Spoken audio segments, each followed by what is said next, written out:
এক সময়ের প্রমত্তা বুলুয়া ফলি জমতে জমতে এখন মৃত খালে পরিণত হয়েছে। বর্ষার সময় চারিদিকে বন্যার কবলিত হয়ে যখন এটি খননের দাবি উঠেছে সর্বমহলে, ঠিক শুষ্ক মৌসুমে সে দাবি অনেকটাই পিকে হয়েছে।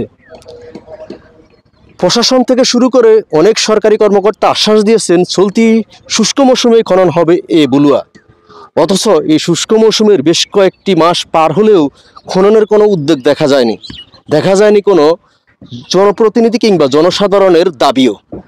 সেই বিষয়টা নিয়েই আমরা আজকে উপস্থিত হয়েছি এই বুলুয়া পাড়ে। পাশাপাশি ভুক্তভোগী মানুষের বক্তব্য নেওয়ার চেষ্টা করবো, আসলে বুলুয়া খনন এবং দখলমুক্ত করা ঠিক কতটুকু প্রয়োজন। কোনো সমস্যা হয় না, সমস্যা হলো শুধু বুলান নদীটা উপরের নিচের যে তলিটা, এই তলিটা উপর দিকে জায়গা গেছে, উমা বইতে বইতে উপর দিকে তলিটা জায়গা গেছে।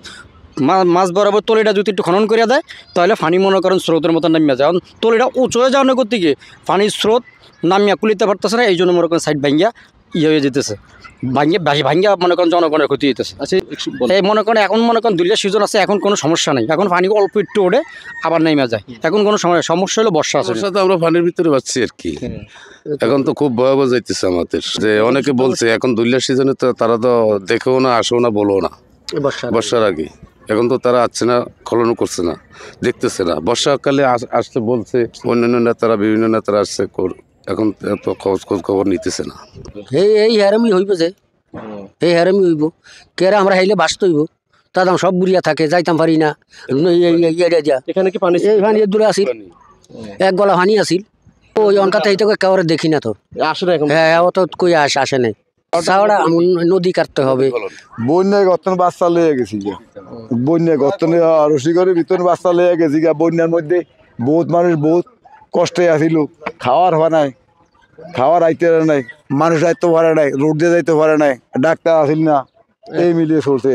আগামী বছর আল্লাহ যদি আমার বন্যা দিতেই পারে, বন্যা হইতে পারে, দূরে থাকতে মানে বুলাল নদী কিছু মাটি ছুটি কাটে দিতেইব। সরকার যদি থাকে তো সরকার অন্তে যে সরকার আছে এই সরকারে যদি দিতে পারে তো মাটি কাটাইতে পারে, তো এই সরকারে ভালো হইব, সবার লিগে ভাগা কইছে তো ব্যাকে কইছে তো মানে কি আমরা চেষ্টা আছি আমনে করে নদীকরণ করিয়া দিব। নদী কাটতে হইব, নদী কাটিয়া এই সাইডে দিয়া মনে করেন রাস্তাটা ওসা করিয়া দিলে আর ওই কালভারটা দিয়ে দিলে আমাকে লিগে আল্লাহ ফাঁকে হয়তো শান্তি দিব, আপনাকে উচিলাই মাটি কাটা মনে করেন অহনি সময়, এই সময় আমাকে সরকার মহোদয় যদি আমাকে যদি দয়া করিয়া এটা করিয়া দিত তা আমাকে ভালো হইতো। গত বর্ষায় 2 মাসেরও বেশি সময় ধরে এই অঞ্চল যখন বন্যার পানিতে নিমজ্জিত, তখনই সকল দপ্তর থেকে মিলেছে বুলুয়া নদী খননের এবং দখলমুক্ত করার আশ্বাস।